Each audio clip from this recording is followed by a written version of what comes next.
we can all think of a movie we loved from our childhood that was massively overlooked by most people around us. This is certainly true of a lot of animated films, and even one sanctioned by the biggest media conglomerates out there. Bolt is a 2008 movie directed by Chris Williams and Byron Howard and produced by Disney. It stars John Travolta and Miley Cyrus, and honestly, not enough people talk about this movie. For a Disney movie, this flick has always been regarded as underrated from the little I've heard about it. It managed to double its production budget at the box office, and has been generally regarded as pretty decent by the critics. But I hardly hear anyone talk about it these days, aside from the basic discussion of how cute the dog is. So why don't we take a look at Bolt and see how this modern classic holds up in retrospect.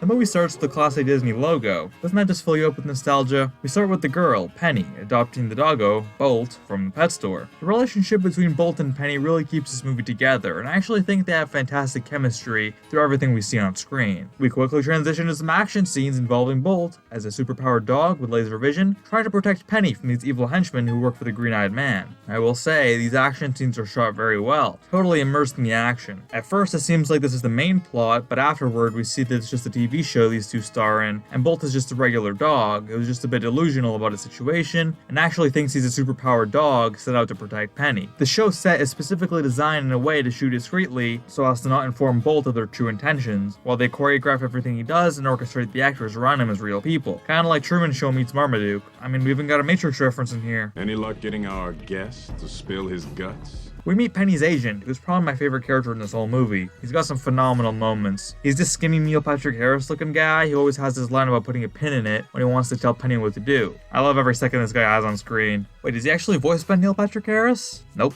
Damn it, that would have been good. He's voiced by this dude, who was also in some other children's movies. Sweet November, even Child's Play. Still beats this, right? While we're on the topic of voice actors, John Travolta does a fantastic job here. A bit past his prime, but the voice actually fits the character, unlike most new animated animal voices. Miley Cyrus also does fantastic as the 7-year-old girl. Totally doesn't sound unnatural or anything. The journey is usually the part that you remember anyways.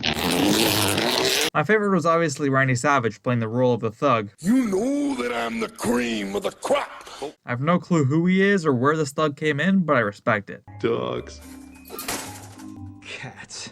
I'm with the doggo on this one. Cats are scum. You guys can quote me on that. I do like pigeons though. They call me the Pigeon Man. After Penny gets captured by the on-set villain the last time Bolt sees her, he frantically escapes the facility he's held captive in hopes of finding her. The movie from here on shifts into the real world. Up until now, we've experienced this movie's homage to action-filled spy films, references to other properties, and overall action that felt energetic and exciting. From here on, we shift into reality as Bolt falls into a box of styrofoam packing peanuts and is sent to cargo. Eventually, Bolt gets transported to New York City, where all the pigeons have a strong New York accent. Say something here. You look familiar. Joey, look at this guy's mug. Yeah. You know, I could have sworn I've seen this guy before. Yeah. Honestly, I find that hilarious. Do the Boston pigeons all think they're Italian too? Bolt is determined to go back to Penny, so the pigeons unite him with a cat named Mittens to go on a road trip back to Hollywood and reunite with this person. Bolt basically holds her captive alongside him as she helps him navigate back home. But after they get stranded at a campsite, Bolt learns to beg for food as he realizes what being a dog is really like. Along the way, we meet a hamster named Rhino, who is also pretty likable all things considered, as the three of them now venture across America back to California through various means of transportation. Yeah, I don't know about that one, guys. Maybe Walter White is taking pets in. I hear Albuquerque is nice this time of year. On the topic of the hamster, I heard the animators literally studied a hamster ball to get the animation right. In general, the animation here is super well done. Even the pigeon movements are really realistic in this film and look like real pigeons. I would know, being the Pigeon Man and all. Along their trip, Bolt comes to grips with not being super powered in the real world, and matures after Mittens gives him some tough love. The progression here and their character dynamic reminds me heavily of Buzz and Woody in the first Toy Story. Bolt's realization that he's just been delusional all this time comes in the exact same form that Buzz's did in that film. Even Mittens turns out to be like Jesse. They act like they love you. They act like they'll be there forever. And then one day they'll pack up all their stuff and move away and take their love with them. They leave her, wondering what she did wrong.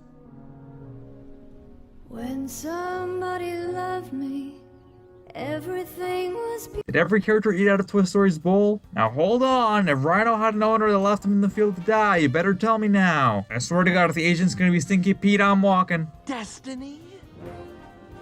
I've been expecting your call.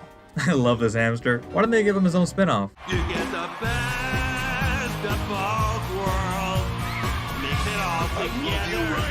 I now understand. So Mittens gets separated from them and taken to an animal shelter, and Bolt and Rhino bust her out, and the scene ends with a freaking gas truck exploding. Here the film takes a shift from this adventure thriller to a more laid-back road trip, as the characters have all basically developed, and all that's left to do is to go back to LA and see Penny again. This whole scene felt super cartoony, which drastically contrasts with the themes we had prior. It's totally a tipping point as most of the characters have matured in some way, and from here on it's about working together to achieve a common goal. We get a nice montage with the awesome song you heard playing earlier, as we go through the Midwest, into the South, and towards the West. The warm and summery feeling you get here, coupled with the nostalgia I get from having seen this flick all the time when I was younger, makes it so enjoyable to watch. Bolt and Mittens have a great dynamic on screen that doesn't feel like a cliche cat and dog story to me. Bolt comes to grips with being a dog, as exemplified with the scenes of him sticking his tongue out the window, learning to fetch, and even playing with other dogs. Mittens comes to find an attraction to him and even builds him a little bed while they stop in Vegas, but is sadly rejected as Bolt still hasn't given up on Penny. After they get back to Hollywood, Bolt sees Penny with another lookalike dog, and nearly gives up hope on her. But after the studio catches fire, and no one saves the main star of the TV show, Bolt runs in and saves her, and we live happily ever after. Hold on, you're telling me not one person bothered saving the little girl in the fire? This is some Deus Ex Machina type stuff, bro. Bolt uses his super bark, which was previously established to only be in the show, to alert the firefighters to their location, bringing his whole arc full circle. Penny ends up quitting the show, which doesn't stop them from replacing her with another girl in the very next episode. They even throw in a plastic surgery trope in there. Gotta love it.